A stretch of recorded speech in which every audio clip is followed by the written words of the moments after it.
Welcome to the party, pals, GRC Mafia.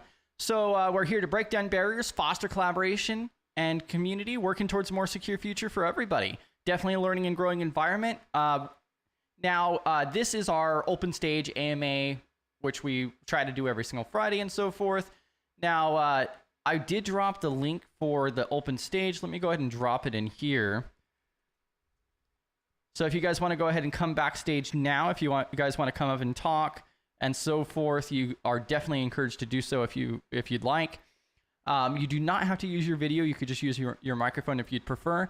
Regardless, definitely ask questions, mention topics. What resources have you guys found lately and so forth? What are you guys working on? Any wins this week and so forth? Even if it's not exactly what we're talking about at the time, worst case scenario, we could circle back around to it, especially during this event. It's pretty casual, open discussion and so forth. Now, if you'd like to share your personal LinkedIn or other social media, the best place to do that is inside of our Discord server. So YouTube will not allow you to push your links, but you can join our Discord server, which is also in chat. Go over to the live chat channel, post your LinkedIn or other social media, and then that allows everybody else in the community to also connect with you and so forth. And then also you can drop your resources in there as well for different links. Don't share anything that you don't want to be public. If you happen to do so, reach out to me on Discord, LinkedIn, or contact@studygrc.org. And then also, if you guys are not familiar, B-Dubs has her blog that is publishing every single Monday morning related to cybersecurity GRC. Ironically, this last Monday was about blogging, apparently. But then also the ongoing CISSP study group, which is 6 p.m. Central on Tuesdays and 3 p.m. Central on Saturdays. So tomorrow that will be ongoing. And then, of course, we have our website as well with the other platforms, and then our resources page, our contact form, and so forth. One of the big things I wanted to mention, too, is next week is our job readiness and group resume review session. If you would like to submit your resume for review, we do it completely anonymously. You just go to our website, scroll all the way down to the contact form, and there's an option for you to upload your redacted resume. All that we ask is just make sure it's redacted. Either black out your contact information, maybe your employers if you need to, and sensitive information that could identify you, or you could replace that with just fictitious information. So you could just put 1, 2, 3, 4, 5, 6, 7, 8 or whatever for the phone number and so forth, John Doe for the name and so forth. And then that gets fed into the system. Just, again, make sure it's redacted. That's the biggest thing. Because that does get uploaded to VirusTotal and goes into Notion and so forth. So watch out for that portion. And then that'll be our meeting for next Thursday at 6 p.m. Central. And then I'm going to go ahead and transition over here. Bam. All right, let's see here. So we got Justin popping in, Justin Rowland. Josh, welcome to the party, pal. Recovering from a cold/sore throat today. We'll need to lay low. Ouch. I hate being sick. I don't get sick very often, but when I do get sick, I just take NyQuil for a week. Jason, welcome to the party, pal. Did a lot for that sentence. /did a lot for that sentence. Oh, Josh. Oh, I see. Yeah, because he's trying to lay low. Yeah, I hope you do feel better, though, Josh. Welcome to the party, pal. Oh, geez. AMK is sick, too. Y'all need to stay away from me. Yeah. Maybe we shouldn't be having gatherings right now. Jeez. Don't send me any of your viruses through the networks. And then, of course, we got B-Dubs over here as well. But yeah, what are your guys' weekly wins and so forth? Go ahead and drop that in chat, or feel free to come up on stage and so forth. I mean, my weekly win is I finished last night. I finished reading through my CISSP study guide, the entire book. So oh my gosh. That's a pretty massive win, I think. Yeah, that's pretty rough. What was it? Chapter 6 is like a quarter of that book, it seems. It was rough. It's like over 500 pages. Yeah. Yeah. I'm glad to be Cam, done with it. are you sick too, Cam? Oh, that's right. You were talking about your children were sick and then got you sick. Um, Yeah, man, y'all need to get out of here with that mess. I don't that want is, it. yeah, an overwhelming amount of the community is sick lately. Yeah, especially when you're sick. I mean, that actually means something at AMK. Facts. Josh took a great webinar from Vanta. Oh, Jesus. But was high level enough to not be overly salesy. Oh, I'm not even going to get into that mess, Josh. But Yeah. hey, progress. It's I something. also attended API SecCon and part of Naham SecCon this week. So that was a lot of fun. All virtual events, just on the YouTubes. Space Tacos, the audit's going great so far. AI, happy Friday. Bam. I mean, I mean, that's awesome. Hopefully it's smooth sailing. Absolutely overrated. Yeah, and just like Space Tacos mentions, hope everybody feels better. Yeah, there's like 4 or 5 different people who are sick right now. Pretty rough. And then we got Josh, sick. I mean, I think it's pretty sick that, Brexy is our in-house Internet Explorer user. Well, I think the interesting thing with Brexy is not only as an Internet Explorer, but then also Notepad and Microsoft and Well, you know technically it's Edge and not Internet Explorer, but that emoji really gets me. yeah. As far as I'm concerned, it's just as bad as Internet Explorer. Facts. Even Space Tacos might be getting sick. That's Y'all that's need why I don't leave the house. Why do you think I don't touch grass? y'all need to like bathe in some vitamin C or something. Cam's weekly wins finished up reading, studying the 853B for some overview videos that he's been working on. Yeah, Cam has a YouTube channel that he's been posting shorts on for regarding the 53. And then he started that generative AI course, the 65-hour one. Yeah, some That's pretty awesome shorts too on YouTube. Yeah, that's crazy. That generative AI course is huge. I'd love to take it, but that is a lot of time. So a 65-hour course, I personally would estimate for that 65-hour course more like 80 to 90 hours because of note taking and digging into the topics themselves, and the hands-on projects that are involved in that course as well. So yeah, I would be estimating like that at probably 85 to 90 hours. What do you guys take for your guys' illnesses? Hopefully something. I usually just live off a NyQuil until it's over with. But what are those what is it, the vitamin C like stuff that you put in the water that's all fuzzy and stuff? And they have all kinds of different stuff out there. Yeah, I know what you're talking about. I'm totally blanking it. Yeah, I forget what the hell it's called, but somebody in chat probably knows. Sometimes I'll get that. I'll drop the channel for Cam. Let me go ahead and Is it that emergency that Cam's talking about? yeah, They also have emergency tablets. C or something. Yeah. That's one of them. There's a couple different ones. And then yeah, check out this mug.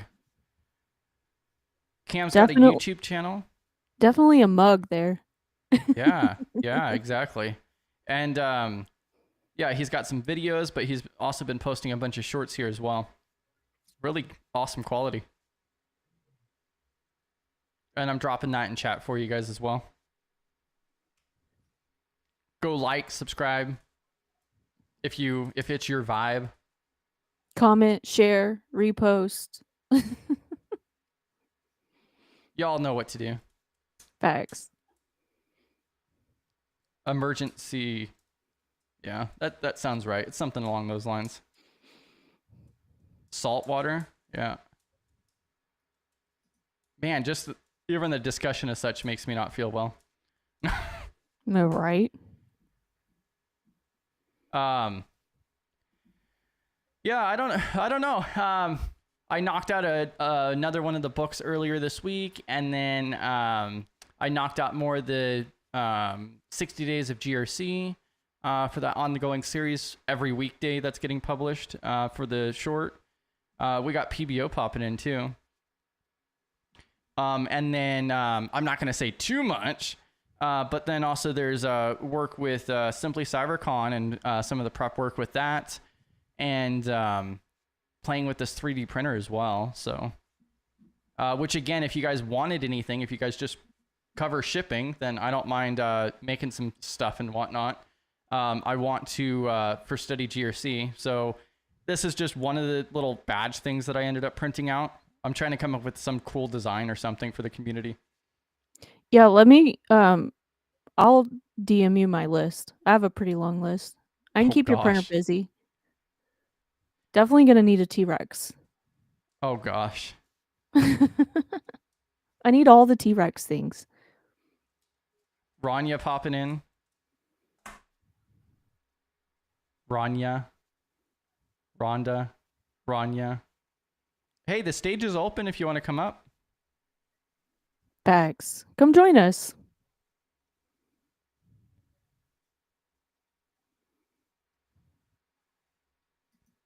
Yeah, and like Cam says, if he can post videos, then literally anybody can. Literally anyone. I mean, hey, if I can do it, you can too. Yeah. Want to know how generative AI can automate the process of identifying non-compliant privileged accounts? I think that's a kind of a vague question personally. So it's not necessarily that generative AI is doing that, but there's tools that are designed to do such. So a lot of these different compliance tools that are out there, they've implemented different AI tools that you can utilize, such as to identify non-compliant privileged accounts and so forth. So it's more of an AI tool than just the generative AI. It's not like you could just go to Gemini and use Gemini or ChatGPT to do it. You have to actually build a tool with it. But if you're, basically what you'd be looking at is it'd be scanning the network or the server logs or otherwise and identifying those configurations for non-compliance. So it's the exact same thing with like Qualisys, for an example. When you do a vulnerability scan, it's looking at the configurations and the software that's on it, and then comparing that with the your actual requirements. It's the same concept. It just runs it through AI. Does that kind of answer your question there, Ritesh?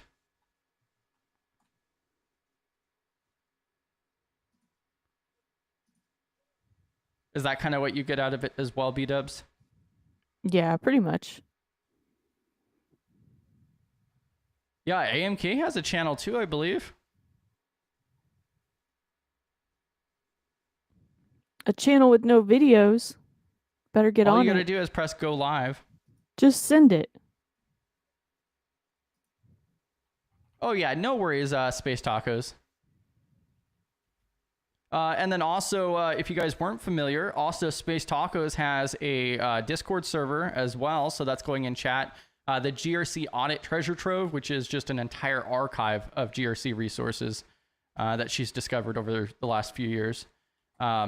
It's very extensive, pretty well organized. It's not really a typical Discord server. You just join in. Most of the channels you can't talk in or anything else, but the key thing with it is you just search the Discord server for a particular topic and then see what's in there, or just browse if you're just looking for something to look into.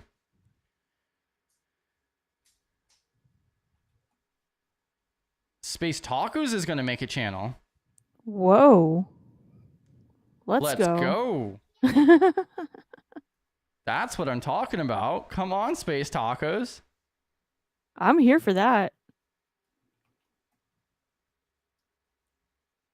Just let me know when you're going live. Yeah, definitely keep everybody informed on that progress, Space Tacos. AJ is asking, how do you guys think we should prepare for AI agents? Do you have like an example of context? Like do you mean like deploying AI for an organization, or you know, like a chat bot for customer service? A particular scenario? Because there's so much that's involved with AI.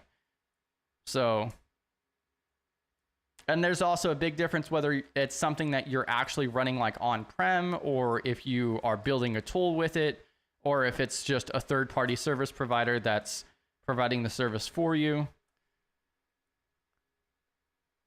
I think one of the big things is like not putting sensitive data in it, educating employees, having policies. Run far, far away.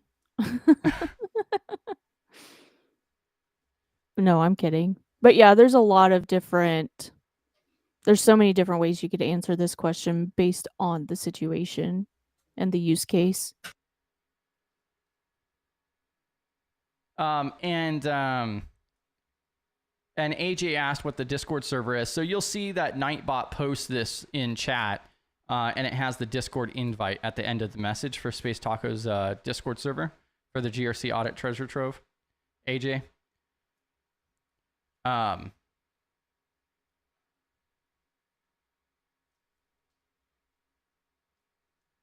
Josh mentions you need to give it a bunch of your accounts as is, what their privs are, and define the compliance frameworks, then have it offer feedback. Oh, that's in regards. So Josh is responding to utilizing AI for non-compliance privilege accounts. Yeah.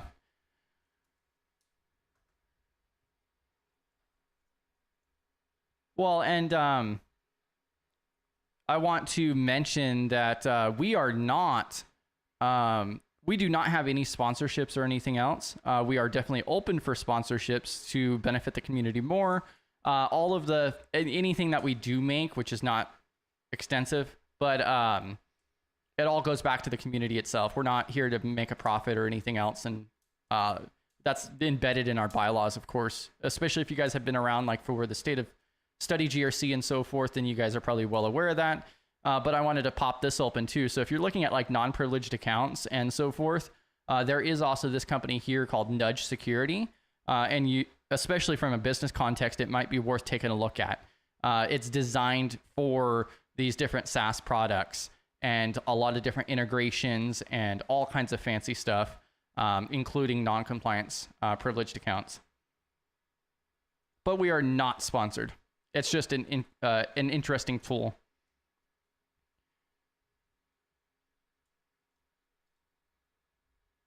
Oh, Rania became a member.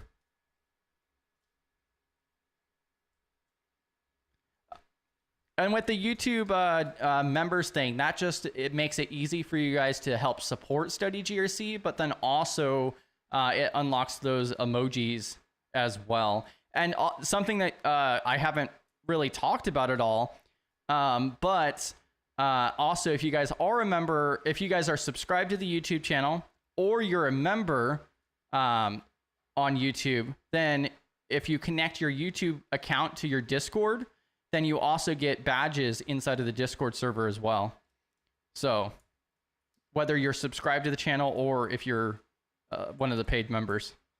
So you'll get like a YouTube badge next to your name if you are just subscribed to the channel and you have it connected to your Discord account.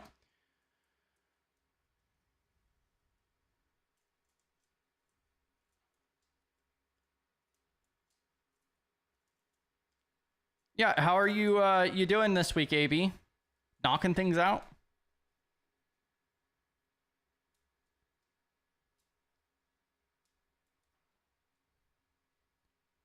Um, maybe I could have explained my point better, but I am traveling back home on a train.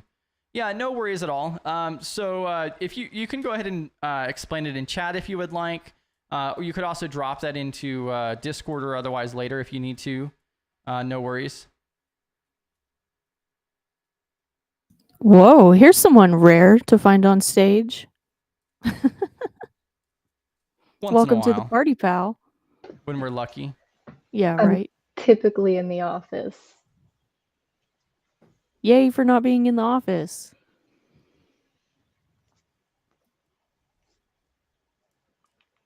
Okay. Yeah, AI agents to identify non-compliant activities across enterprise. That is like exactly what Nudge Security specializes in. There are some of the other tools that I've seen out there, like a lot of the common GRC tools, they do have some level of AI built in to identify that kind of stuff as well. But yeah, that's what I would be looking at, especially if you're looking at enterprise.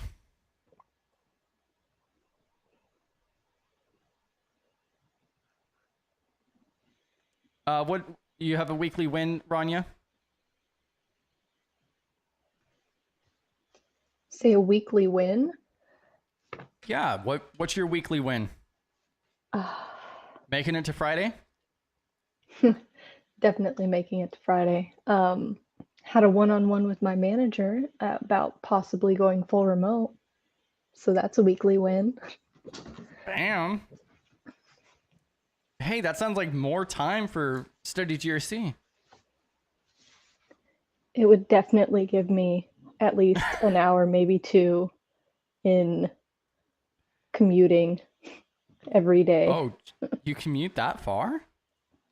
I mean, it's only 20 miles, but with traffic and accidents, like yesterday, I had to avoid an entire king-size mattress in the middle of a major highway. I mean, I hate that's the city. fun. Yeah. Nothing like a little Frogger action, right? Frogger with the mattress that doesn't move. Yep. Yeah. Frogger IRL, where the risks are a lot higher.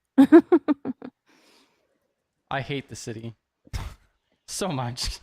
And I think that morning there was a vehicle on the same highway going the opposite direction, stalled out in one of the middle lanes, and they made no attempt to get to the side of the highway. Space Tacos is getting sick.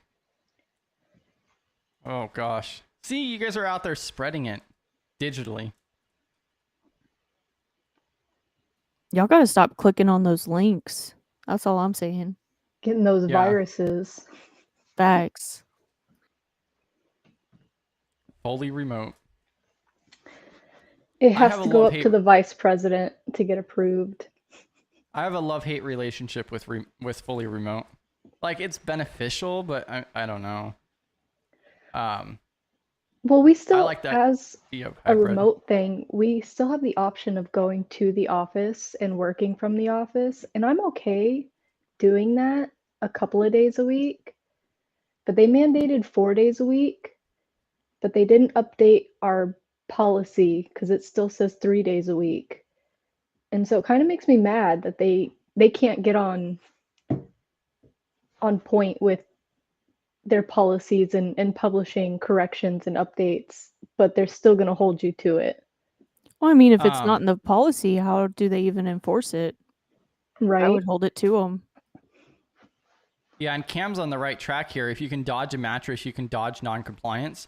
Facts. You got to put that, you got to word that on your resume now. Like, prevented a, potential $14,000 incident, with, swift action and yeah. I mean, that's real world experience right there, if you ask me. I can make a bullet off of it. It's resume worthy. For sure. PBO's Let me- anti-office. Let me work on my my star format for that. Yeah. Get it. Hey, we have a bot for that. There you go. Yeah, I don't know. I like the idea of hybrid. Like, it is beneficial to work remotely, but I really didn't enjoy at least the previous remote work that I did do. It's just a different experience in person. And I like especially the company culture aspect of it, being able to talk to people face to face. It's a See, lot my different. issue is I'm on a global team. My boss is in Poland. Yeah. All of the people I interact with issues are either in India or over in Europe for the most part. And the ones, there might be two in my office or a handful, but everyone else is across the United States, Mexico, Latin America. What is sitting in an office going to do for me? Yeah. Well, and I think it really depends on how it's implemented too. Cam mentions that they have a love and disdain for full remote, that they feel like a puppy let out of their kennel when at social events. That explains a lot, Cam. I don't know why, but I like picking on Cam a little bit. Yeah. Like the previous remote customer service position that I held, I don't know. I think it was just implemented badly because like once a month we would have a team meetup for like an hour with like 30 people.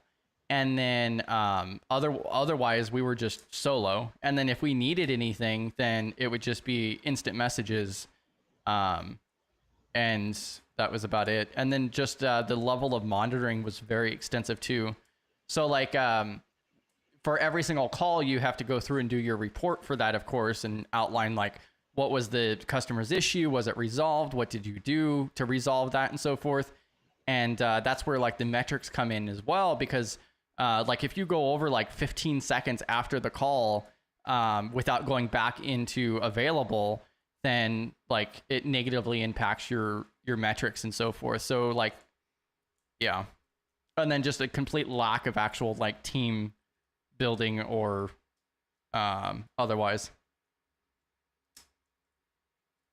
They did have a hell of a lot of training though. So.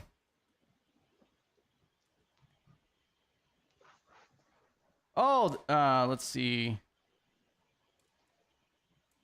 AB, please educate me how to streamline your LinkedIn feed. Is that even a valid question?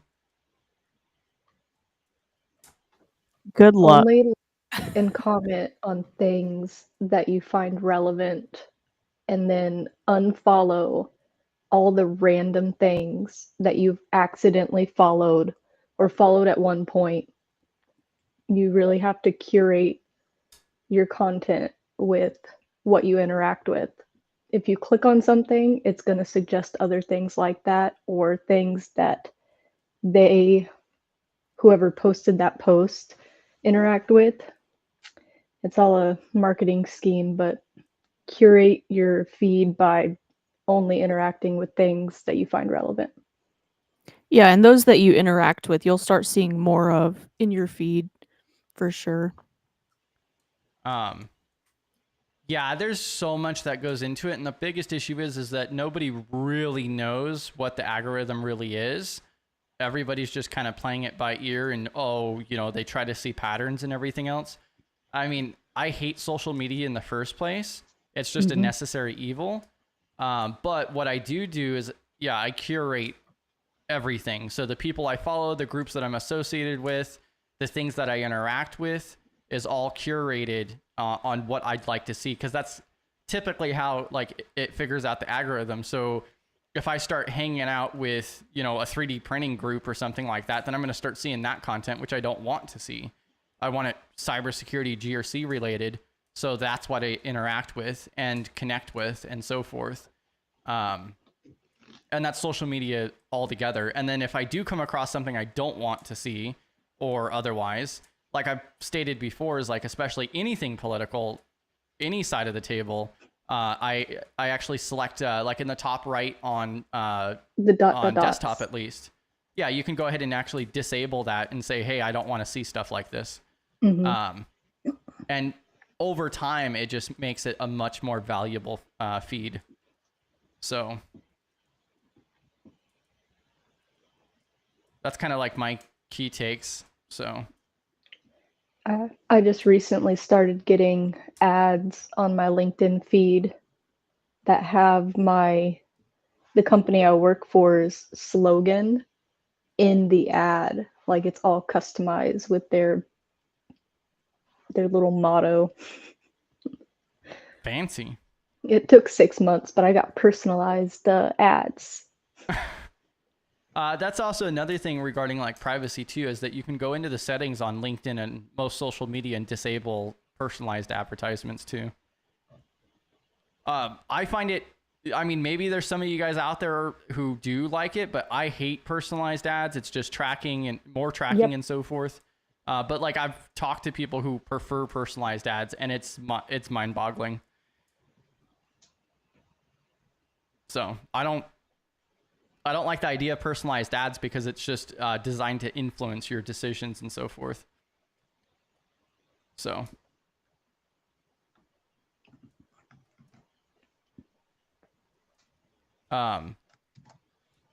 Cybersator also mentions, I'd be fine with fully remote if some people got better webcams and better mics. Isolation can lead to ethical and hygiene drift for some employees too. I see it both ways though. I think it really depends on the person, but also kind of how it's implemented.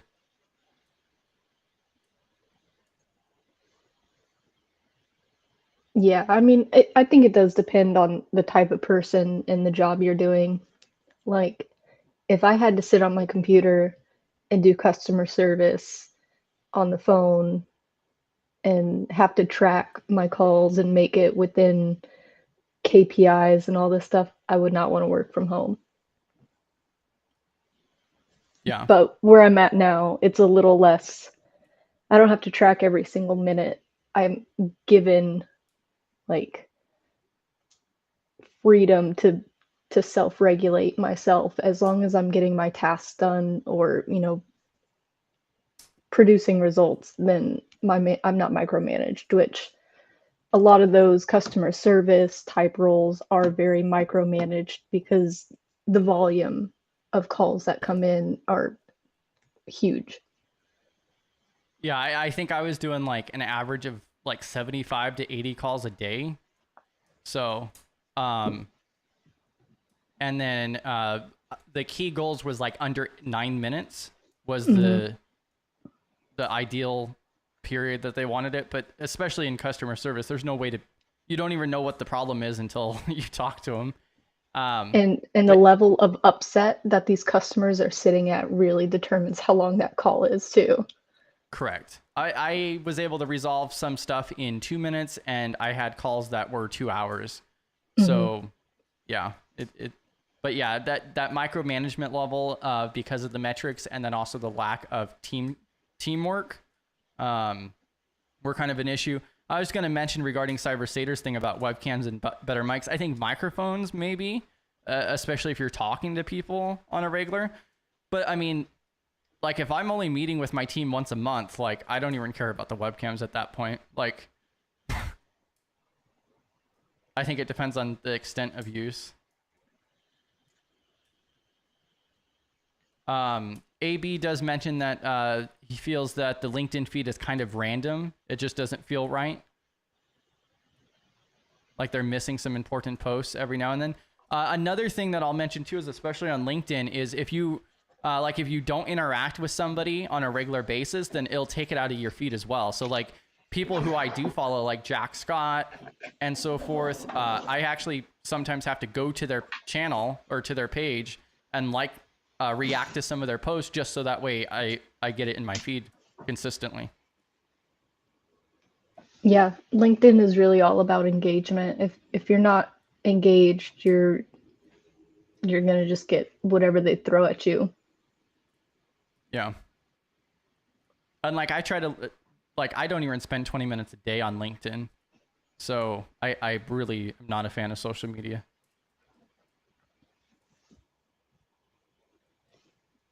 Jason mentioning hybrid 2 to 4 days a week with 2 weeks of work from away on top of the regular PTO and emergency time is their company's new approach. A lot easier to get professional development in person. Yeah. So like the remote position I worked, that was the only one I did work remotely. And like even my manager, I could send a message to my manager, but I probably wouldn't hear back until the next day.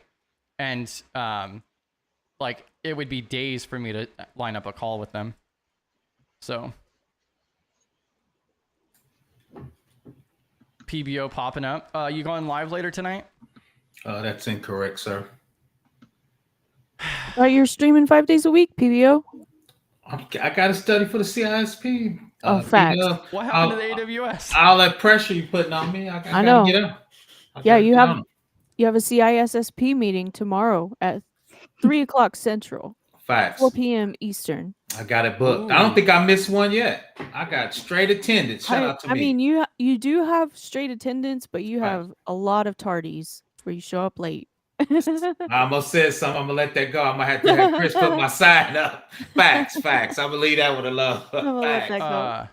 Did I miss something? PBO's tardy. Not a political show. Yeah, I just got up here, Space Taco. I was gonna say, I just got here. Hasn't even been up that long. I don't know if I missed something or not, but I may have missed it too. Maybe it's in the chat. I'm like you. I didn't see. Elaborate on that, B-dubs. Elaborate on what? I missed it. That could be in reference to me saying that, like, on social media, anything political whatsoever.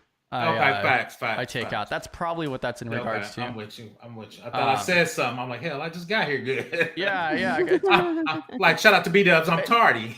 Yeah, she's just trying to get ahead of the curve here, expecting what's coming. Facts, man. Don't worry, PBO. I have a whole spreadsheet of all your tardies. No, but you do have perfect attendance. You show up. I'm really not tardy. I'm usually in the clouds, B-dubs. Go ahead, Chris. I'm usually in the clouds. Yeah, I think PBO popped up for this one question I'm going to pull up here in a moment, but I was going to address this that Josh mentioned a little bit ago. How does your CISO assistant stuff these days? So yeah, we're still building out the CISO assistant portion of it and so forth. One of the biggest things, like I announced before, was like, what do you guys want to see? So there was some demand for short form content for CISO assistant, like, oh, this is how you initially set it up, kind of thing, you know, and showcasing the individual features. And I do want to collaborate with CISO assistant in regards to their documentation. It's open source, so anybody can contribute to it.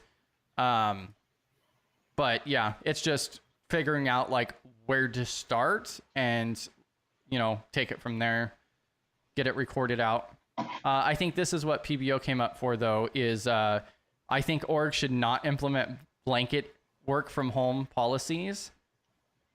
And then the follow-up portion is work from home policies. Wait, is that work from home? Work from office. Work from office. Okay. Yeah, I was going to say, I was reading it wrong, vice versa.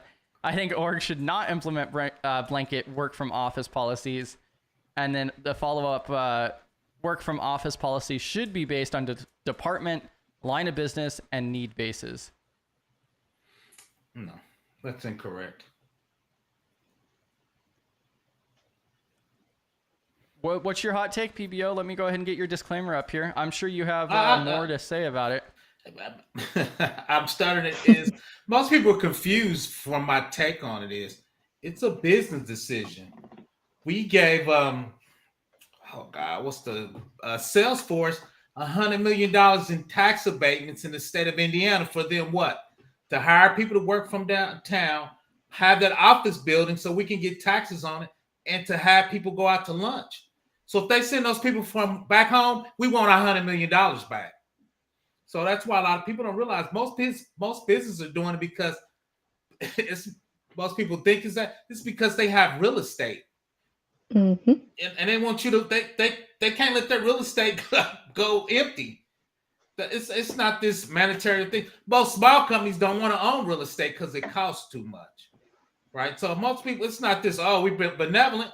Most of those big companies, Microsoft owns $1 billion in real estate, man. They want you to use that. And once again, they got tax abatements attached to you coming in the office. So if you don't come in the office, they got to give that $1 billion of tax abatements they got from the state. Now, my thing, and we're not going to go off on this tangent, why are states giving companies tax abatements? They're playing states against each other not to pay taxes. But that's a whole different other issue. And that's why we have PBO's disclaimer. Fact. Shout out to and Mom. then he also posted this task-based, would be difficult to implement, though, as there are 100 plus tasks in an org. But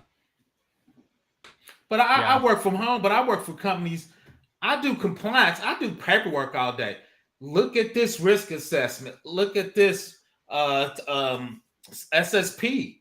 I don't need to be in the office to do that. And like most people, I call them on Teams. Even if I'm in the office, I'm calling them on Teams. So why do I need to be? Most people are doing that for real estate. I think people are confused. But that's my take on it.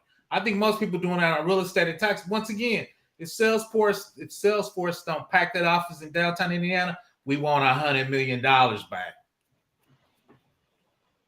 100% agree there, PBO. It's all about their bottom line. And if they already invested in a real estate location, then they want to utilize it. And they want as much utilization as possible. Relax. Straight cash, homie. We need to invest in a soundboard, Chris. Where our soundboard at, man? We need to invest in our soundboard. I just haven't spent the time to configure it. Come on. But that's your holiday weekend task. We need our soundboard. We gotta patch it. All right. Sounds like a plan. I'll set up the soundboard and everything else while you go live later tonight. Then. Facts. I'm gonna go. Who's from Texas? Called out. Yeah, Texas just opened up their Aurora transportation. The automated trucks just started, and they're just going to Houston, Austin. It's short, and it's just started. So that's the one I want to do because I did 3 videos on automated trucks. They're about a year late. I thought they would be up and running a little deeper. But did you have more to add to that particular topic, B-Dubs, in regards to the work from office? I do not work in the office. That's what I have to say. Shout out to B-Dubs. Do you think that they should be a blanket policy or individual role based? I think it should be role based. Some people have to work in the office because of what they do. But I also understand like businesses aren't just making these policies because they don't trust people or they want to micromanage or whatever. It's all about what PBO said with the taxes and the real estate and all of it. They purchased these buildings and not knowing everybody was going to move into more of a work from home stage. And so these buildings sit empty. Well, when they sit empty, they cost them money. So they cost less money when people fill them. Plus, it makes them look like they're doing something, even if they're not.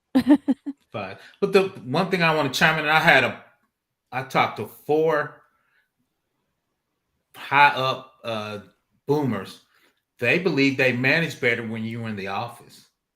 They in that rah-rah. We want to, because if you look, I got a classic MBA. We want to give you a pizza party. We want to throw you presents. We want to do this group hug.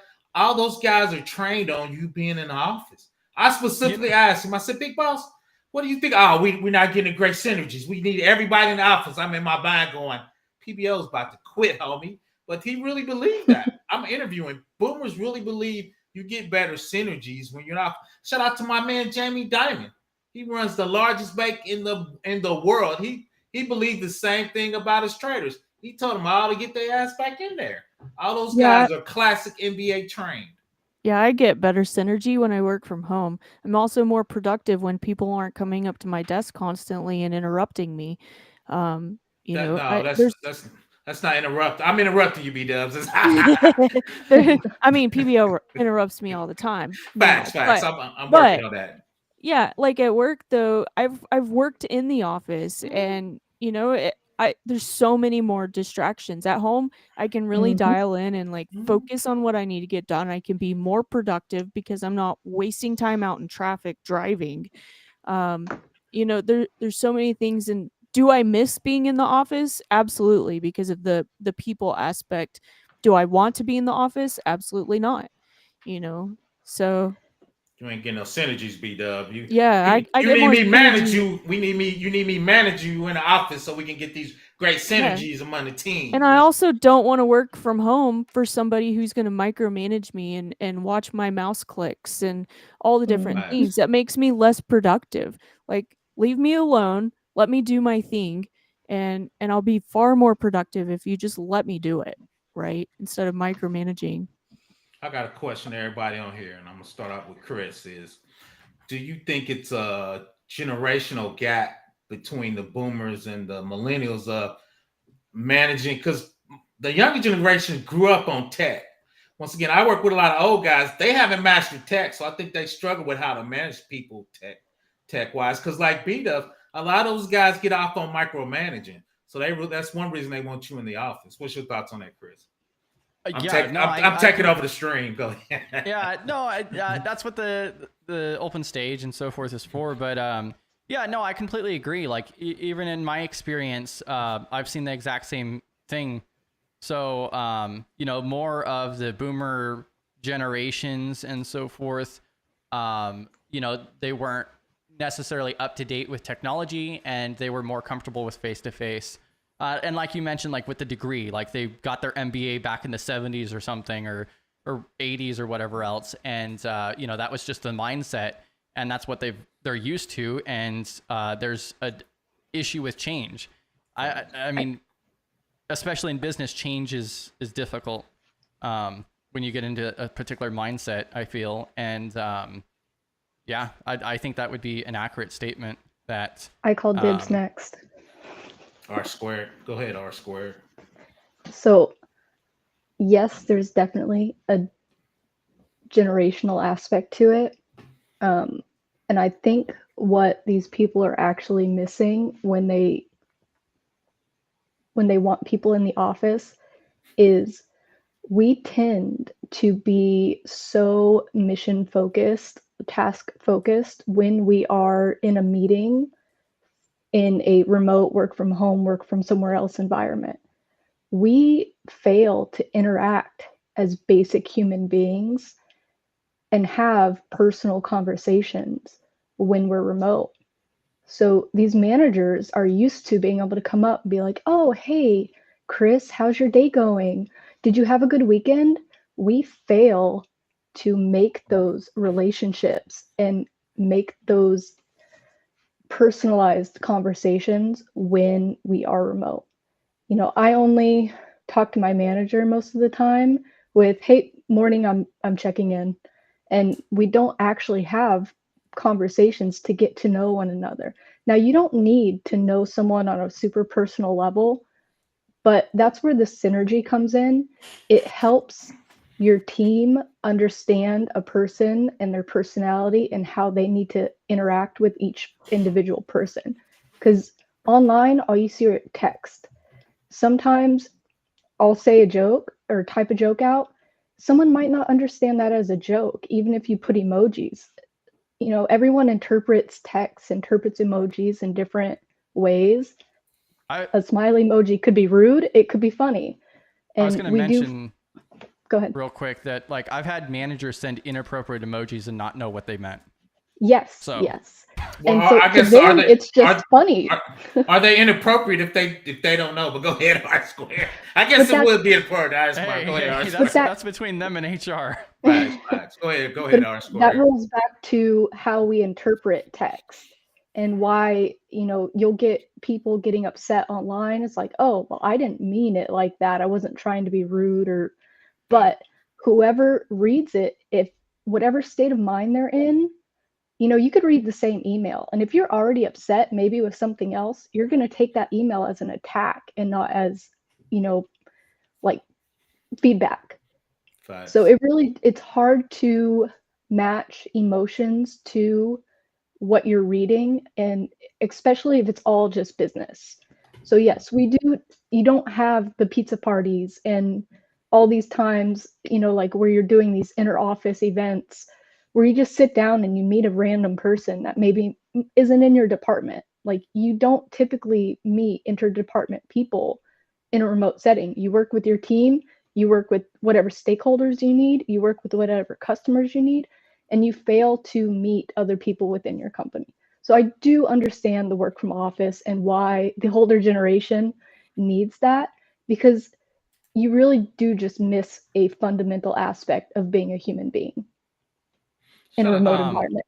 Shout out for R Square for that, because I think I kind of miss that, because I'm a curmudgeon. I don't even like talking to people. But one thing I do, because I don't type well and communicate, if it's more than 2 sentences, I'm calling you on Teams. All the people know that. They're like, go ahead and call me. Yeah, I'm not, because I know, because I type real terse, and I know people take that out of content. So I tell people I'm old, I got to give you a call. I need about 5 minutes. So PBO over here throat punching in text. So yeah, so people. That's why there's lots of studies about generations and how they like to communicate. You know, you have boomers, they like to have phone calls. Facts. Even though I'm an X. I think you're right on the head there with the issues in regards to that. And that's like why I don't want remote, is because I haven't seen or really heard of a company implementing remotely properly to my standards. Let me chime in real quick. One company I did, it was kind of weird when I worked for them a while ago, but they every last Friday of the month from 4 to 6, everybody had to be online, and you got your drink of choice. Some people were drinking beer, some people were doing Kool-Aid. So that was kind of like a happy hour. It was weird, but it kind of grew on me. So then they start asking weird questions like, what's your favorite comic book characters? I thought it was kind of cheesy, but of course I came up with the best answer. But I thought that was like R Squared was talking about. I thought that was a unique get to know each other. And Space Taco says boomers out here are lonely in the office and they're tired of typing everything. Facts. I didn't think about that. Facts. Go ahead, R Square. Facts. But part of building those relationships is cheesy, and I feel like there's so many people that are so used to building relationships with technology over the internet that it's so difficult for them to turn around and make those personal connections. And that's where we have so many people with anxiety disorders, because you're not a super unfriendly person there, PBO, and even Chris. It's hard to start that when you are out in public with a bunch of people at a conference, to start the role, to talk to people, to introduce yourself. But once you get into it, it gets easier, and it goes down with experience. It goes both ways, though. No, fact, but Space Tacos know this is, and I'm gonna jump out. Put my sign up, Chris. I need my sign. Put my sign. Oh gosh. I think too, Mark just for communicating, because when I was younger, you go to the mall, you have to really physically go up to a girl to ask her out, right? Mm-hmm. So you had to physically get your feelings hurt. If you were my size, 5'8" and chunky, you had to go out there and communicate with people. I just don't think people do that. My grandkids sit in the room and text each other. I tell everybody, we putting down the phones, we got to talk. PBO got to hear somebody talking, but I think that's a generational thing. Well, yeah, because everything went online. Facts. Well, and so I think Ranya's on a good thing there, but I would kind of disagree. Yeah, I would disagree, because it's not just in person, because so like what you were stating is the fact that there's the lack of engagement and relationship building within remote work as compared to in person, right? That's basically the context of it. Facts. Yes and no. Facts. I'm not overalting. There's different types of people and different jobs, different, Yes. So the environments can be different. My experience has been that primarily remote workers are there to do their job, and they don't want the relationship level of it whatsoever. They're there to do their job, and they want to get out. That's whereas when you're in office, it's a different experience. Well, it's based off of past experiences. Why do they want to get in there and get their job done and get out? When I was in office working on airplanes, I was the same way. I was paid hourly, and I gave you my 8 hours and I'm done. Right. But when you get up into a higher level position where you're managing people, that mindset changes a little bit, because now instead of being an individual contributor, you need to be there for other people. Facts. So I think it's a mindset, and it has to do with experience, because even as an individual contributor where I am now, I'm not a manager anymore. I'm back at the bottom of the barrel, but I'm paid hourly. I will work my 8 hours and get my work in, but I'm not going to put myself out there like a salaried employee would be. I don't have KPIs to keep up. I don't have metrics to meet. You know, I'm here to solve problems. You pay me 8 hours, and that's what you're going to get out of me. But it doesn't mean I don't want relationships with people. But I also don't like making relationships with people. So it's a double-edged sword. I like that. One example is like when I worked at a tire shop, like we would all go out to the bar on Friday night or whatever else together as coworkers and everything else. But working remotely, there wasn't a single circumstance. Like they actually tried to implement like a thing to where we would have like a half hour, like once a month to just socialize, and nobody would even show up. We would prefer to work than to go to the 30-minute free break. Like, yeah. See, and that's a mentality thing. Like, what are you doing as a job? Like, what's the mental stress of your job? If I would rather just get my task done because it's a hands-on thing, I don't want to go break what I'm doing to go off to this 30-minute thing of baloney. But that's why I'm saying is that that's why I argue that in person is more sociable and builds the relationships better than working remotely. 100%. I never said it wasn't. That. Yeah. Well, your context though was, my understanding was the fact that working remotely and so forth, you lacks that social aspect. And I think it comes down to the actual employee itself. That's the issue. Yes. But when you have people that are bad at using technology, it's hard for them to communicate in that remote setting. And when all of your people that are good at using technology just want to use technology and have their own life and be social in their own life, it creates a difficulty in a remote working environment for them to be able to build those relationships. I don't think I'm explaining myself well enough, because like my point is that working remotely, people don't want that relationship in the first place. So I don't think it has to do with the technology differences in understanding, but it's the fact that based on the people I've talked to and so forth, working remotely, they're just there to do their job and get out and not have that social aspect. And it's different when you're in person and you have this social aspect. I work in person and I don't want the social aspect. Yes, I enjoy meeting new people, but I don't want to sit there and have to meet new people.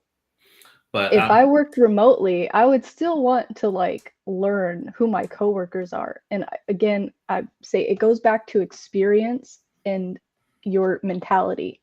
Because when I grew up, you went and you just talked to random people. You knew your neighbor.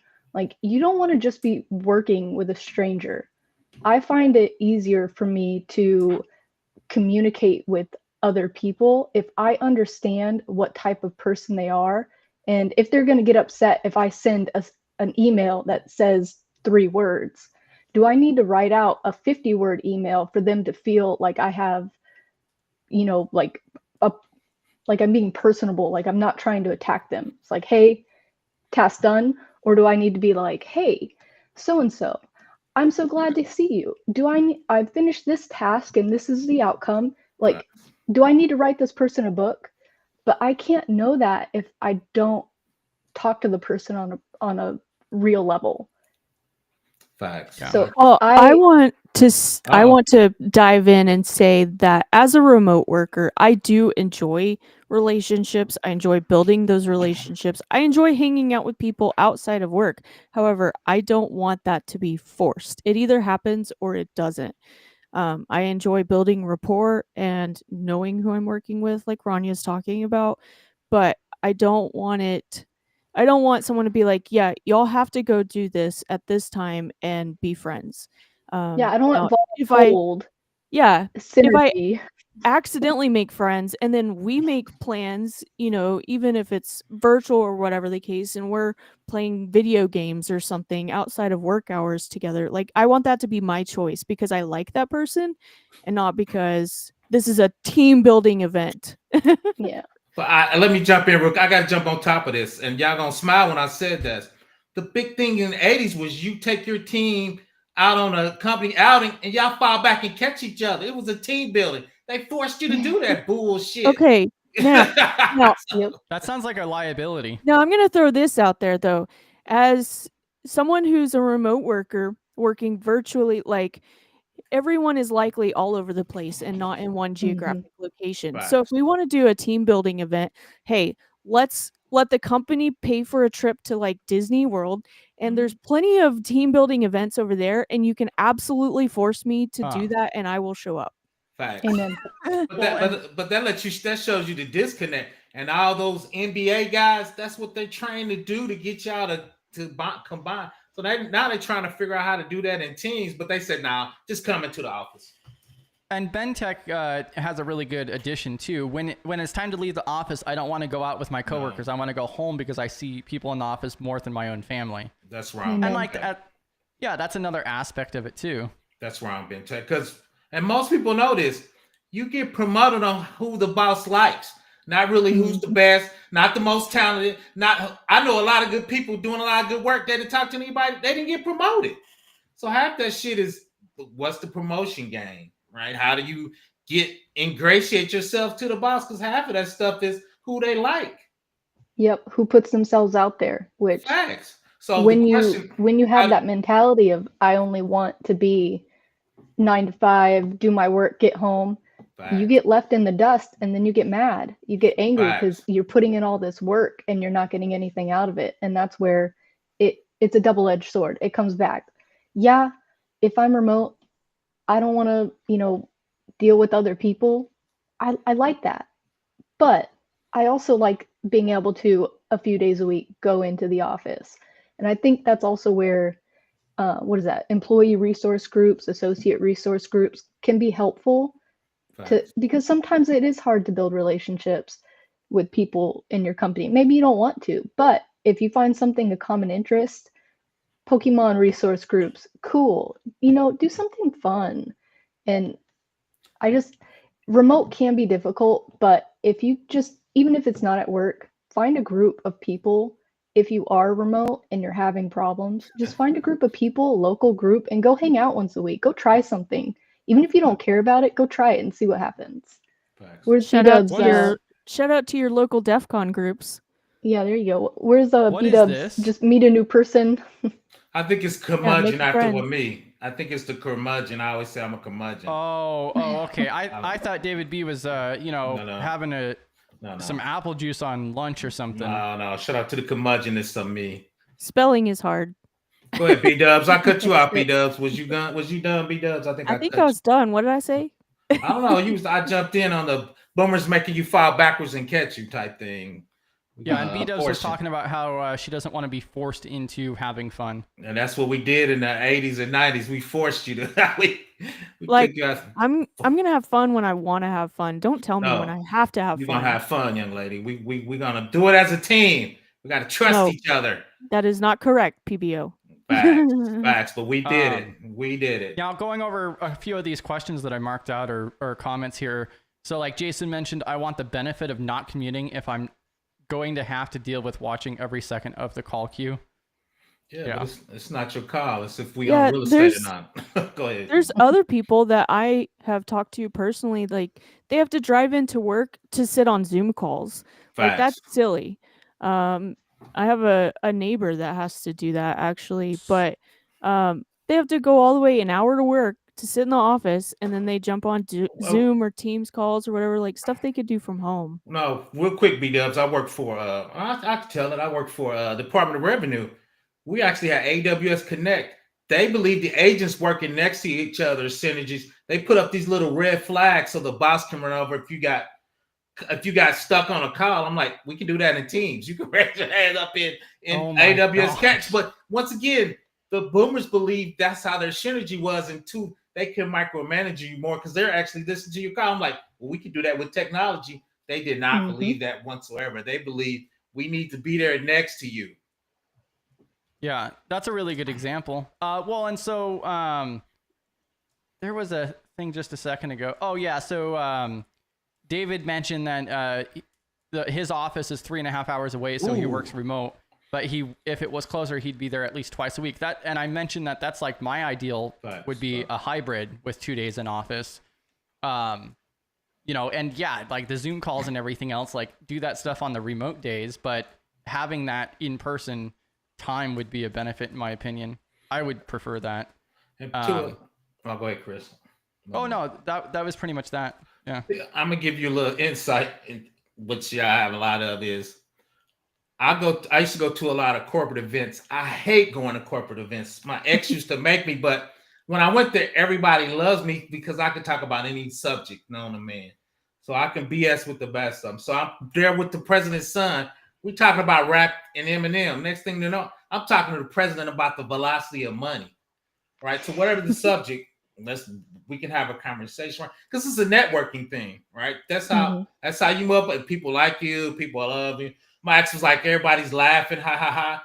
It for me, it's just part of doing business, right? I need to be in the corporate ladder. PBO's fat, you got to make money. So I got to get in there and network. It's not no if I want to, or I can stay. I got to squeeze in this little outfit and let's go in and let's get to networking, right? So that's for me, that was part of the game of corporate America. Well, and I enjoy going into the office. So my last job before I got into cyber, the office was like 40 minutes away. It wasn't that big of a deal. And I was required to go into the office 0 times. I did not have to be there at all whatsoever. But even then, like I would still occasionally go into the office and work a day whenever I could. My biggest issue is like, you know, making plans for my kids and stuff without paying for childcare. And like sometimes they're going to come to work with me. But like when the kids are grown and gone, if work's close, like, heck yeah, I'll go into the office, but don't make me do it. No, I agree. I agree with that. So, I do enjoy it. Important. Because we got to vibe together, right? I think she. When I was talking about corporate synergies, because the boomers want you to have synergies. I think that's what And two is once again, I think it's shout out to R Square. I think it's a management shortfall of the boomers, right? Because and. I had a job where I was working with people that were a little older. I was calling them on the phone. They told my boss I was the best person in the world because I called them on Teams. Because I think that was their preferred way to communicate. That's my preferred way to communicate, really, not text. So I try to communicate. And I think our scrimmage, I try to communicate in the way most people are comfortable communicating. Yeah, please do not call me on Teams. Just message me. I know that. I know that about you. I hate that ringer on Teams. Like, don't I love it. I love it. Bing. I need 5 minutes. I'm a 5 minutes guy. I need a quick 5 minutes, man. We gotta run it to the ground. I hate that term. We gotta run the problem to the ground. I need to talk to you. So if you have to travel an hour to the office just to make a Zoom call, don't tell Space Tacos. Yeah, well, thankfully it's never happened to me personally, or I would riot. But you know, they got to do what they got to do, so that's their right if they want to riot. Yeah, I think that's the new thing now because I'm surprised how many cloud phone systems there are now. So a lot of people spinning up phone system in the cloud because most of your client interactions or issues you have, people call in. So that's definitely gets spread around the world because now when I call after 6, you call in India half the time. Yep. So you we had Avaya, but we're moving to Microsoft Teams telephony. Gross. Hey, I'm actually just get them on Discord. Just get them on Discord, right?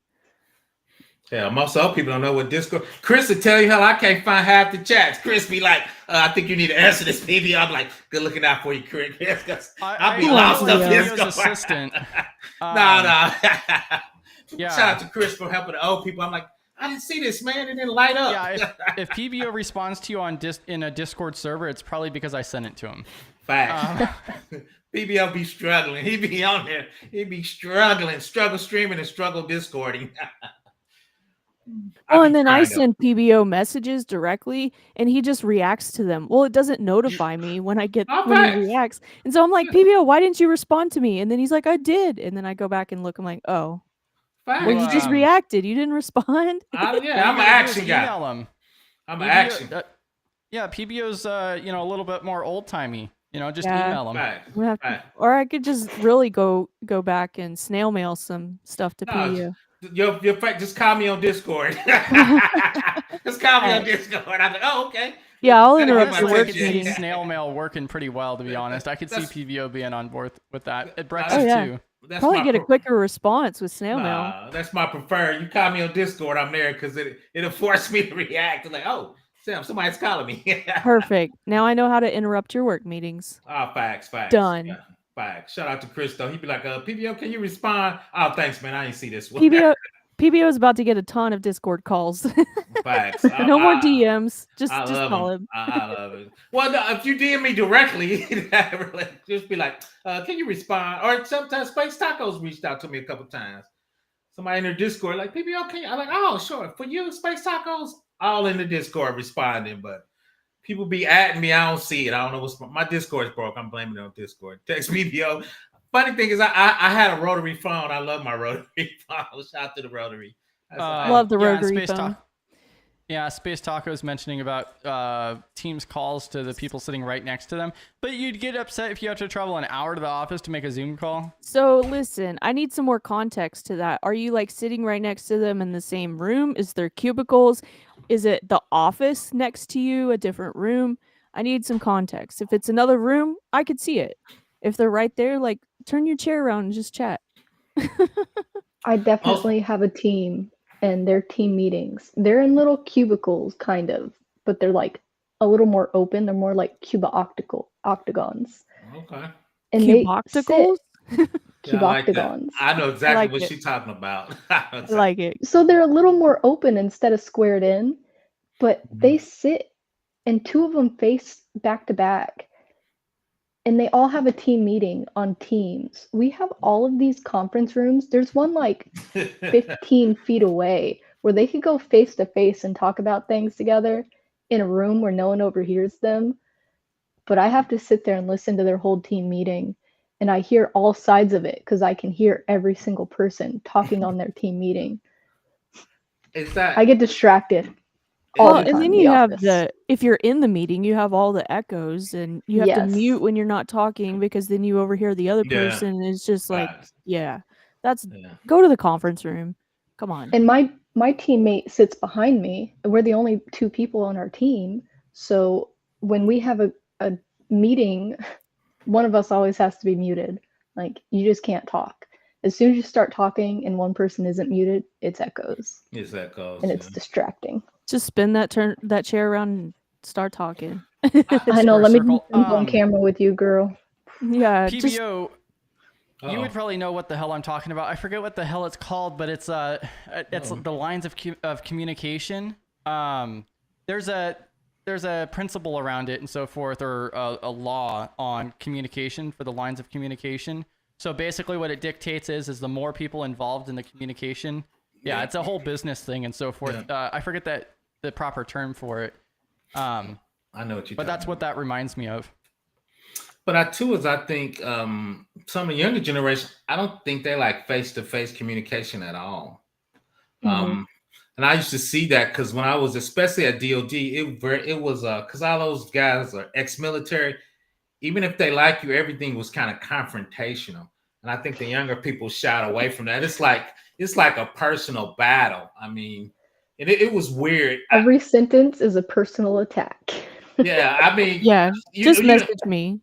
So it was just kind of a weird thing. It took me a while to get used to it.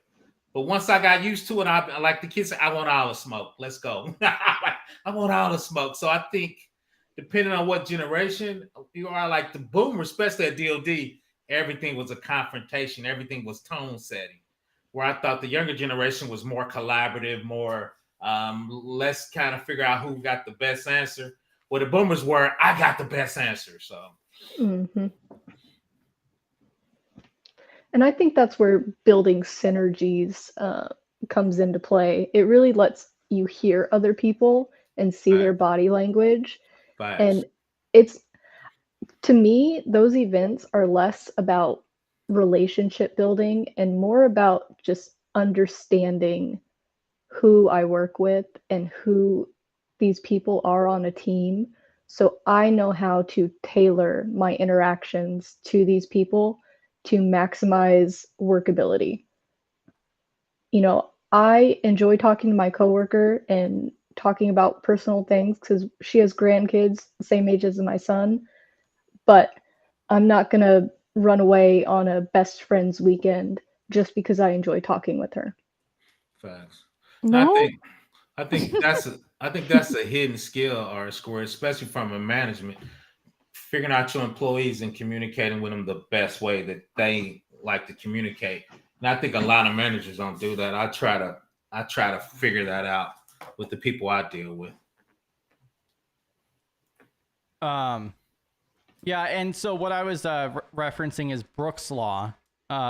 Brooks' law lines of communication, which dictates the larger the team itself, then the harder it is to communicate on projects and overall objectives and so forth. It's a huge issue in business, and that was one of the things that I was going down a rabbit hole earlier this week on. That sounds like something that was in one of my management textbooks in my degree program. Yeah. It is. It's in there somewhere. So this is on our resources page, but it's the Cybersecurity Guide to GRC by Jason Edwards. And the really unique thing with this book is so each section talks about a different topic, and then at the end of it, it gives you actual hands-on projects and different topics to dig deeper into. That's a really unique thing for based on the books I've come across.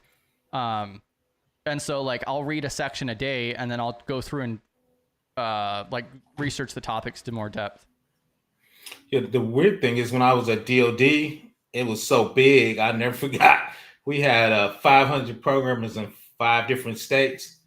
We had a lady, her job was just to get all the communications of the findings from the 5 different states. It was called a TDR coordinator, technical discrepancy report. We had so much communication. Her jobs were to get all the communication together and make sure it was communicating. So when you have those large teams, communicating can get real interesting. Bentech, yeah, and there's a whole thing like that coincides with like my fascination with company culture, and that's why I was kind of deep diving on the communication stuff. But yeah, it gets really extensive, and then it overlaps with like project management and governance and so forth. Bentech has a question: what's the most impressive GRC portfolio project you have seen? Recommend a project that would be good for a portfolio project. What would make you ooh and ah, PBO? The ooh and ah, that takes a lot to get me to ooh and ah. The best one I seen was I was on a project once again. We were assessing all the big tax vendors. So just to see those findings, see those guys come back, see those guys poem, it just kind of forced them to do a GRC from a state perspective. So once again, findings. One of the bigger ones had 10,000 findings. So just to see something that large and them go through and doing poems, when they're going to finish it, how they finish it.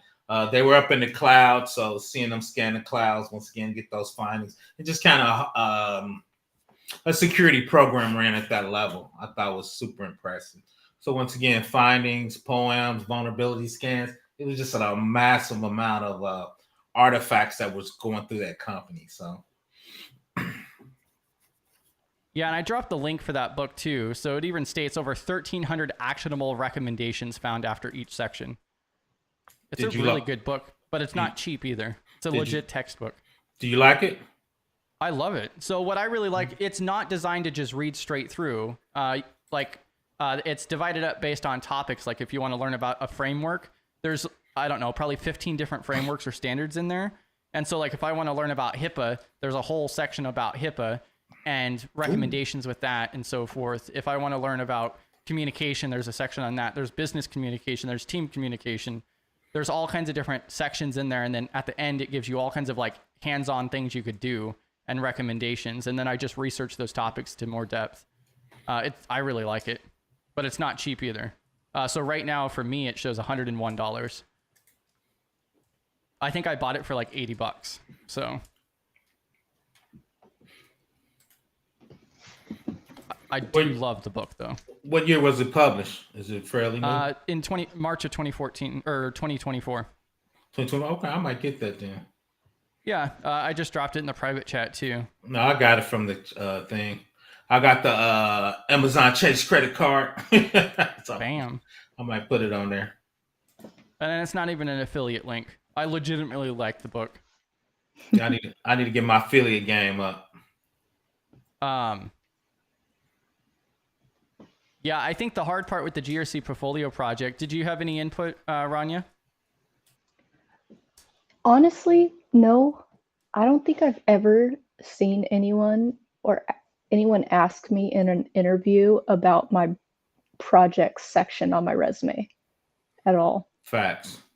I've had them bring it up one time, but it was during a mock interview, and it was because the guy was a SME for machine learning, and he liked that I had done some machine learning, like building neural networks.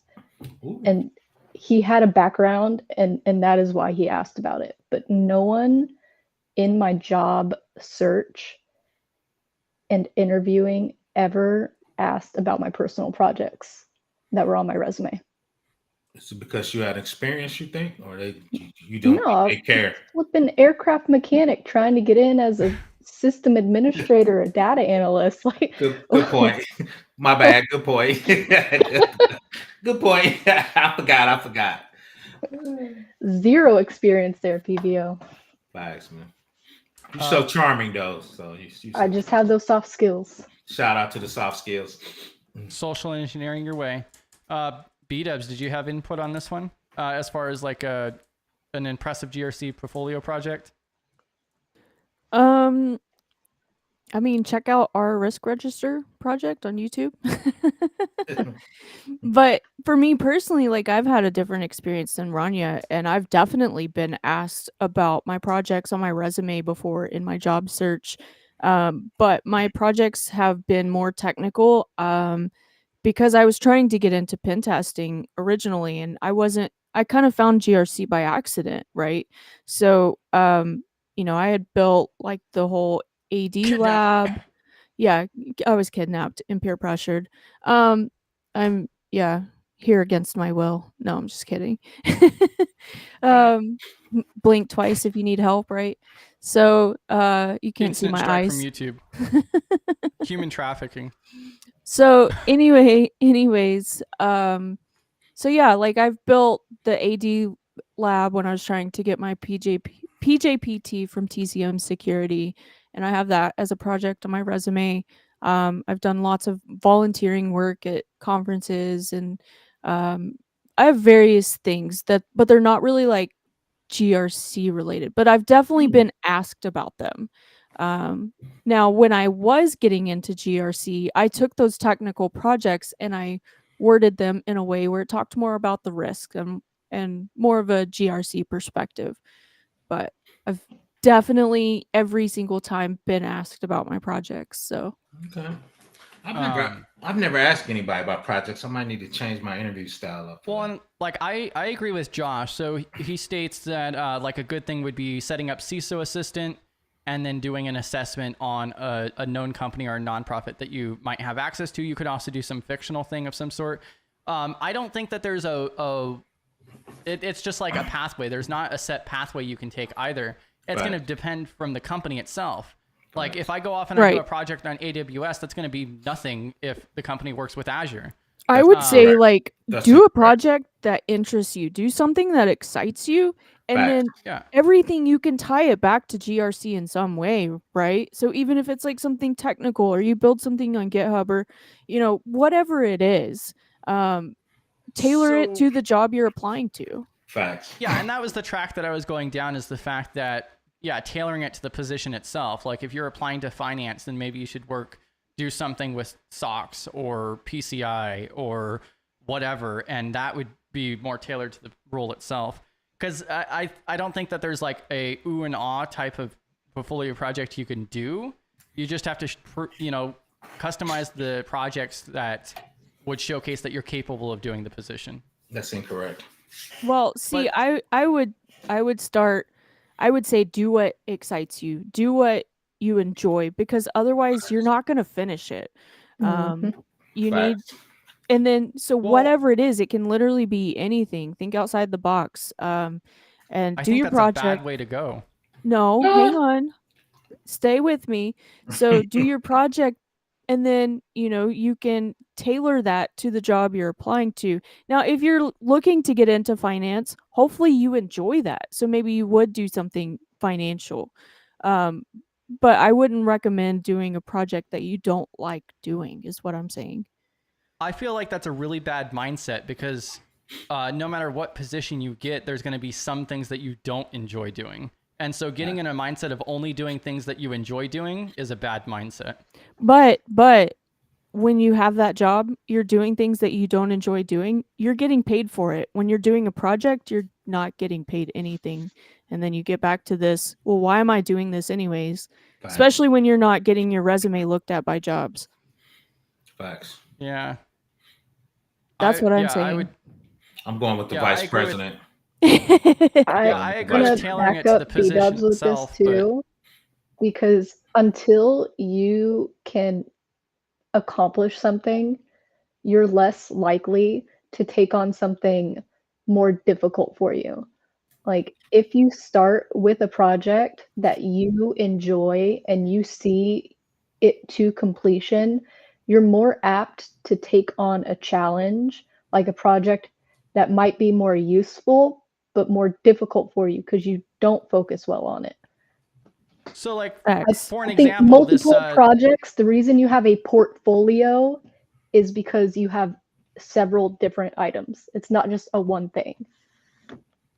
So, like, for an example, this setting up CISO assistant and then doing an assessment in there, that it covers a technical aspect and the GRC aspect of such. But what if I hate doing technicals, then I'm not going to do it. That's like what it sounds like you guys are saying. So don't do technical. So then I wouldn't set up CISO assistant. I just use spreadsheets. Yep. Or spin it Yeah. up in the cloud. Like, you don't have to use CISO assistant. Yeah, facts. Actually, I think it would be better to do it on spreadsheets, but Yeah, because your job likely isn't going to use CISO assistant. They might use something similar, but they also might likely use spreadsheets. the spreadsheets give you a grounding Universal foundational format. Yeah. So when I go to a Archer, that you got to be able to do it in spreadsheets before you put them in Archer. So that's and the crazy thing is most time those products spits out spreadsheets, what I think is weird, but hey. I see both of y'all side, but I'm going with the vice president on this one. Shout out to the vice president. Oh yeah, mean, and that's the whole point of like the multiple perspectives. Facts. It's a bad thing if we always agree. I mean, I didn't mean to split the C's or anything, but I say it that way because that's how me personally would approach it, because I know that if I'm doing something that I don't enjoy, I'm not going to see it through. I'm not going to finish it. But I see a job differently. Like, yeah, I'm still going to do things that I don't want to do. That's part of life, and not just your job, but that's life. But at least in a job, like, someone's paying me to do it, right? So. And real quick before we let CD jump in, and Chris, AWS is good anytime, anywhere, man. Do what? AWS is good anytime, anywhere. Well, and what I meant to say is that it wouldn't be as valued. No, it would be as valued. It's all cloud. It all translates. Yeah, it's all nomenclature after a while. If I tell people if I do AWS, oh hell, it's the SOC guy. No, I'm just playing. Yeah, but if you take two identical, let's say you have two resumes that have the exact same thing. One person has AWS, one person has Azure. The company uses Azure. They're going to pick the guy with Azure. No, they're not. They're going to pick me because I'm in this 800-53 and they doing this 800-53. But that's my skills in 800 is going to let you pick me, because if I can do AWS, I can do an Azure. But I know what you're saying though. Yeah, that's more so what I was stating is tailoring it more to the company. Like if you have a particular company you want to work with, if you could figure out what tool they use, then it could be more beneficial and make you stand out if you like we talked about or learn it. What differentiates you? Mine is if they're doing 853, I'm a SME at that. Anything else, I feel like I can figure out. Shout out to my man Dave B. We're gonna let him chime in. I'm taking over Chris's job today. What's going on, brother? What's going on, not much, everyone. Good to see everyone. I'm actually taking an extended lunch break. I'm gonna try to make my day short to enjoy this weekend. Yeah. But TBO's gonna get fired in a minute, but go ahead. TBO I'll be real quick about it. Yeah, so I work 3.5 miles, 3.5 miles, 3.5 hours away. So that's why I work remote, and I choose to work remote. Well, number one, let me start over. I'm blessed to work remote. So facts. it's all about mindset in this game, and y'all were all like right around that, But some people want to do it because they want to do it. Some people have to do it. Whatever the case may be. But back to what y'all were just saying, I agree with the females on this that said, and let me pause there for a second, Chris. I agree that Oh, once you get started, like losing weight, if you don't lose that first pound within a week, you give up right away almost. So facts. if you start something that you can do and you see some progress and you get that, now you got that under your belt, like, okay, you know what, now I can do more challenges. So I see both sides of the fence there. I think you have to be willing and ready to possibly do something that you've never done before, but at the same time getting that progress, getting that notch on your belt, whatever you want to say, right, that will help you in the long term. But don't just stop there. Don't just say I'm really good at C plus or something like that. I don't know. My point is, whatever you're trying to do, don't just stop there. Try, to your point, Chris, keep trying to educate yourself and be better Mhm. at other things. Facts. So, but the little victories lead to the big wins, you know what I mean, or whatever. So Facts. Yeah, I also want to quickly add, like, if you take a project that you enjoy and then you're able to tailor that to a job, whatever it is, so if you start at the project and then go to the job instead of finding a specific job and picking a project that aligns with it, you find a project that you enjoy and you do it. And then you can take that project and tailor it and align it to any job. It kind of opens up your opportunities instead of, like, you know, um, being tied into this one type of role, because the job market's hard. You want to be a little more open-minded, you want to be more Facts. flexible to be able to get whatever you can. So I feel like doing it that way kind of opens up that as well, if that makes sense. are you talking about 100%. projects that you're trying to apply for? No, like they're No. talking about just doing projects for your portfolio, Portfolio and Oh, project. okay. See and everybody. as opposed to, hey, I want this job, so in the financial industry or whatever it is, and here's a project that aligns to that. I would say go find a project, do something that you enjoy, and then take that project and turn it in, like do a risk assessment on it, or you know the opportunities there are endless. You just have to think outside the box. But if you can take that project that you did or you built or whatever it was, and then tailor that to that financial position, or you could also tailor it to a healthcare position, or you could tailor it to a non-GRC position, whatever it is, it kind of opens up those opportunities.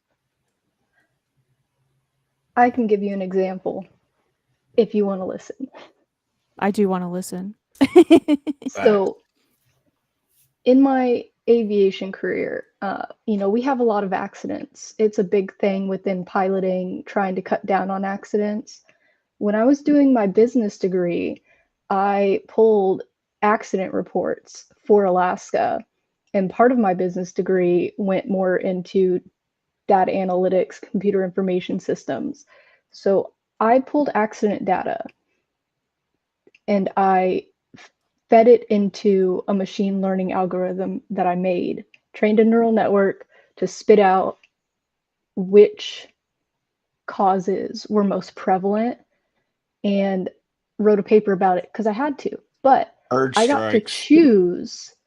No, pilot error every time.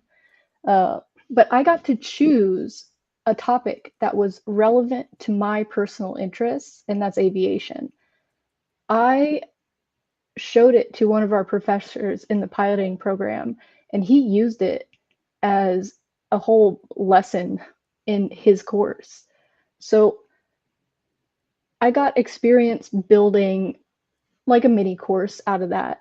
I got experience building and pulling, like cleaning data sets. That's data analytics. I got experience with aviation safety. Those are three completely different aspects of careers. But I also turned it around and was able to use it for what I'm doing now, where I'm analyzing data, but as like a system administrator. I use it for, hey, root cause analysis. There's a bunch of different items from that one project about what causes the most accidents in Alaska.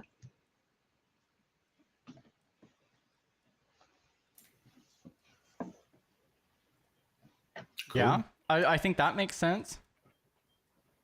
Cool. But you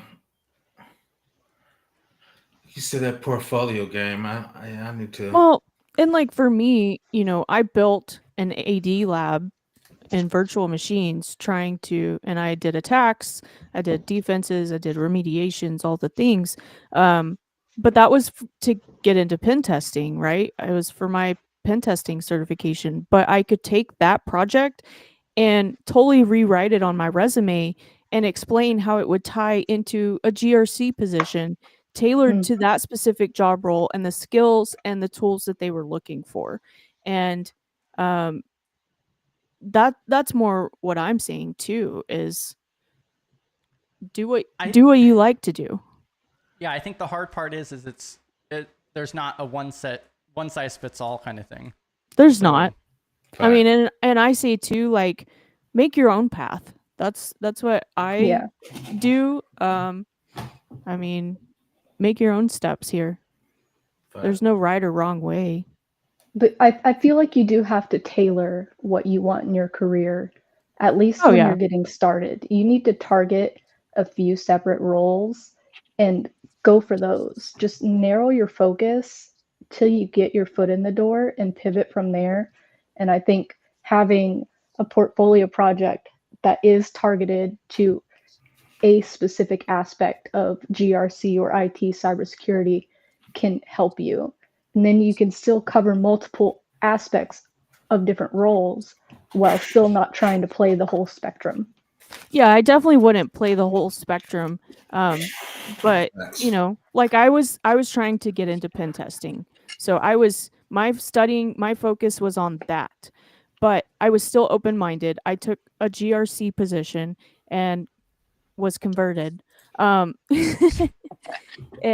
so, but I was able to take all of my learning and training and stuff that projects that I had done for pen testing and tailor that to a GRC role. Facts. So, but I think we might also be getting a little off topic in the sense of, if you're going to do that, number one, what you've already done, make that an accomplishment. You know what I mean? As in, right, what other skills you already have, that should be something you can talk about. I mean, depends on what you're trying to get into, but if you have, I don't know, like I was also in the aviation business. If I wanted to say paying attention to detail or troubleshooting, that's 100% true. I did that while I was working on the aircraft. So that is something that you can put on your resume to help you, but you're not lying. It wasn't maybe necessarily computers, but if you've even done a CTF, you're troubleshooting. I mean, there's little things that you can tie without lying, and that gives you like a little bit of a confidence too. And if they mention it, then hey, that's great. And if they don't mention it, whatever, that's on them. But make yourself shine however you best you can. But start with the experience that you have, because we've all lived up to this point, whatever our ages are. And I'm sure you have some experience that you can relate to whatever you're trying to do. So just keep that in mind. Definitely. Absolutely. But don't go and try and learn and study all of cybersecurity or all of GRC. Definitely Find a niche. narrow I feel your personally focus. attacked. You should. Well, if you have the time that Chris has, y'all go do that then, okay? But Well, even then, I mean, you're gonna extend your job search time frame, right? Because you're too busy studying and you're not gonna have time to even apply to jobs. Another important note on that aspect too is like somebody else that I know who's very experienced. They just haven't worked with a particular framework in a while, and so it's been updated, and it was completely different than what they were saying about it, because the last time they worked with it was 7 years ago, and they just didn't keep up to date with it. So like when you broaden it, like I would say that like I've looked at quite a bit of it and so forth, but you also have that memory retention issue as well. So yeah. I can smile. I think that was a PBO attack on the NIST 853 since it's updated so much. He's behind 7 years. No. My NIST is 800 up to date. Now, if you go CMC, I might be a version behind. Shout out to Chris. What he got highlighted that High Trust, actually he's expanded a lot since I've looked at it last. So once again, I think they're trying to no, not trying. They're expanding into other compliances, and I guess I call it trying to be a base compliance. So Yeah, and then we went way over. But really good discussions today and so forth. But Finn did have this question earlier. I'm now curious on how to start doing GRC in the healthcare industry. Do you want me to start? I mean, just yeah. There's the foundations. So Jerry did put out a foundations course for GRC, which is free. Let me go ahead and pull that up real quick. While you're doing that, do you work in the healthcare industry though? Sorry. He didn't say. Oh, okay. I was just curious. I was like, so did you just choose healthcare out of, the air, or do you already have some familiarity? That was just, sorry, quick aside. Oh no, it's a really good question. Yeah, because it's so I've talked to quite a few different people. There's a lot of people out in the community who they want to break in and so forth, and they're just like, oh, I want to go into finance right out the gate, and then I ask why, and then they're like, oh, I saw this YouTube video that was saying how easy it is, and I'm like, well, you see, healthcare and finance, I think, are some of the most difficult, based on what I've looked into and people I've talked to and so forth. And I don't think I'd ever want to work in finance personally. Ooh, they pay the best. Let me take on a GRC SOC aspect. 1 type 2, and then we'll go down that rabbit hole, especially with insurance companies. Ugh. Boo. I used to work for an insurance company. Boo. Yeah, and so I'm going to drop this course in here. But so this is a completely free course, and it goes over the foundations. It's 2.5 hours in length. So definitely check that out.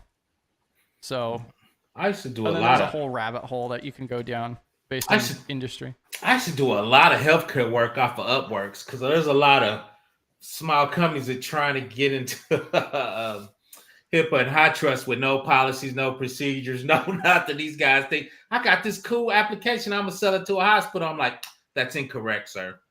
So I used to get a lot of side work from that. And I'm a NIST 866 guy. I just started off with that.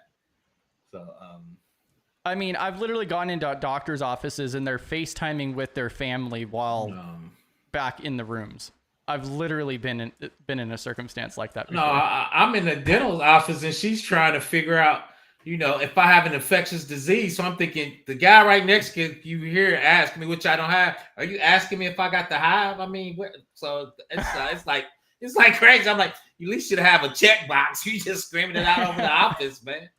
So then two is if you market it, you're just gonna put a red dot on the file. They don't have. You can see they don't have anything set up for that type of work. Oh yeah, that's the double-edged sword. It ain't no joke, but the number one thing to me that gets hacked is small hospitals, especially rural hospitals. They have very zero security for the level classification. They're the easy guy to hit. Yeah, especially in healthcare, getting hit with so much ransomware over the last couple of years. 100% they need the help. I tell you, yeah, I figure high stress. Yeah, I tell you who I think have but I think they have high trust and HIPAA and unreal enough dental offices, because you're getting paid by health and hospital on your dental bill. So I'm sure they should be doing some kind of HIPAA or high trust. I think dental's office do very little. I feel like the movie Doc Hollywood. I don't know that I'm aging myself with old Michael J. Fox. When he was on his way to Hollywood and he got stopped in a little town and he had to end up working there because he got in trouble. And those little bitty mom and pa shops like you're talking about, I mean, in order to stake them, heck, some of them might not even know about it. And they might not have any type of breach, but the one moment that somebody just sees any type of affiliation and they say, oh, this is an interesting target. And they, just, fish them and steal whatever information. I mean, obviously, they probably don't even have insurance. They're out of business, and it sucks. Now they were the only people in town too. So Right. I don't know. You can't just walk on some. I guess you could knock on somebody's door and say, "Hello, I would love to do a free GRC readiness assessment on you. Are you ready for this?" Nah, that's a tough. I'm like you. That's a tough sell because I don't. Number one is even if they did, and I don't know. I got to think about it. I don't think people would let a stranger come in and do that. Now, if you're known in a small town and you know you Jed's cousin or something, you might be able to get in there. But just randomly off the street, to me, I think that would be. I think that would be no hard. PBO, you see all those videos on YouTube of random strangers walking up and asking if they can cut people's lawns. I think it'll work. That's a little different, cutting my lawn and looking at my hard drive. I'll let you cut my lawn all day for free. I don't know about, but I hear you, R squared. I have to think about that. I mean, the surprising factor is that there are companies out there that wouldn't even think twice. Yep. That's the concerning part. Nah, that's not surprising. We talk about that all the time. Most companies NDA? Nah, we don't need it. NDA, you good? Yeah, You're gonna do what for free? Okay, here's my keys to the kingdom. Yeah, I just literally. think most companies aren't mature enough to even think about that, right? I think shout out to Dave. I think he's on those upper echelon companies that, and two is most people I deal with, they got a federal requirement, so they're forced to do that type of work. That's why I try to stay in the feds. But it's not they trying to be secure. It's not they trying to do. It's not even they really trying to be compliant. It's because the government told them to get this money. You have to. CMC, IRS Pub 1075. It's the STIGs. SOC 2 Type 2. Most times somebody's telling them you need a SOC 2 Type 2 to get our business, so get it done. So I think most people are forced to do it. Chime in on that, Dave. What's your thoughts on that? You more in the industry than me. Sorry, I got lost on Cam's my bad, comment. I apologize. I was just thinking about Jeb's cousin too, but Cam wrote a good one there, and I apologize. I was reading that, thinking to myself, you know what, those local nonprofits, to anybody that would be willing to try, like it seems like Cam might be, you could just literally pull up some flyers, drop them off some flyers, and doesn't have any type of cost related to it. I mean, it took your cost to get there and your time. And I've been in sales, don't really love it, but that's one of the things you say, look, this costs you nothing but your time to read this over, and hopefully it benefits you. And if you have more questions, here's my card. Give me a shout. If not, have a great weekend. Shout out to Cam. He give me a shout out. He on PBO side. By the way, I shared one of your videos, Cam. Keep making videos, man. We saw you out there. Keep grinding.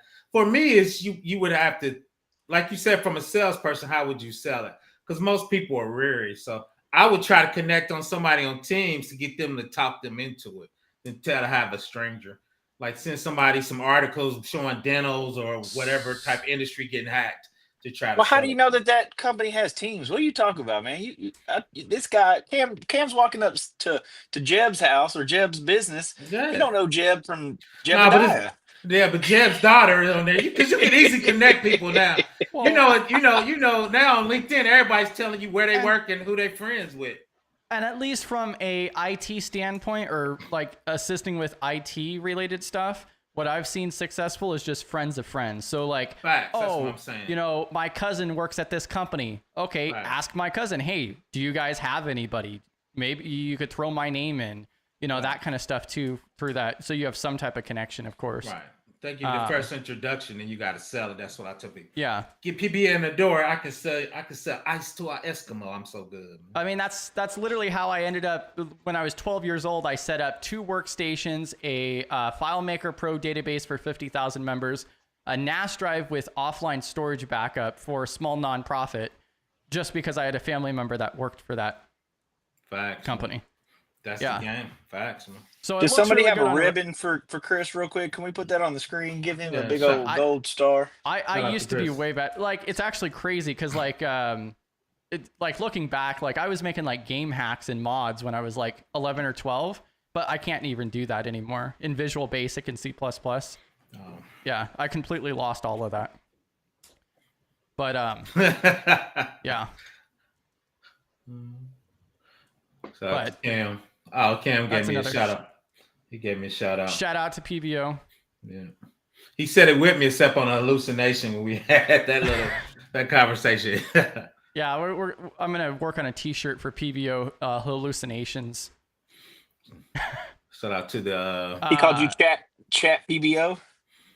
Facts. We were talking about B-Dubs, any final remarks? we're like closing in on this 2-hour mark now. You shutting us down, man? We just cooking, as they say. We just getting cooking. I mean, hey, if you guys want to keep going, we can. I mean, no, I need to go check. I'm hoping ain't nobody calling me on Teams. I'm in my office and computers in the other room. Like, oh, hopefully ain't nobody trying to get hold of me. PBO's gonna have more time for his course soon. There you go. I'm working on a PCI on this screen right here. Shout out to the PCI. So my final remarks is going to be this week I secretly added some B-Dubs merch, t-shirts, and stickers to our merch shop. There's a special code if you missed it in chat. If you use Hacker Mindset, you can get 20% off B-Dubs merch. And I see none of this money personally. It all goes into Study GRC. It's in the Study GRC merch shop, and it goes back to the community. So if you want a cool T-Rex, go get you a cool T-Rex and support the community. PBO gonna get a T-Rex. You got 3X in there, PBO. You know, I ain't got on Dave's losing my first pound yet. I gotta get on Dave losing my first pound to get me motivated. I don't know, but I could add potentially a child size. You know, for those of you with kids. Okay, yeah. Because I definitely just purchased one for my child. So shout out to the babies. It goes all the way up to 5X PBO. Okay, there you go. 5XL. So I you might should get the be good. 4X. Now I look skinny in it. Inclusive here. Oh, There you go. Facts. Rania, final last words. Yep. Set some goals and achieve them. Facts. Smart smart That's all I goals. got.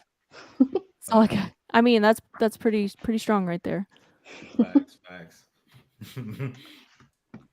Underrated. PBO, final words.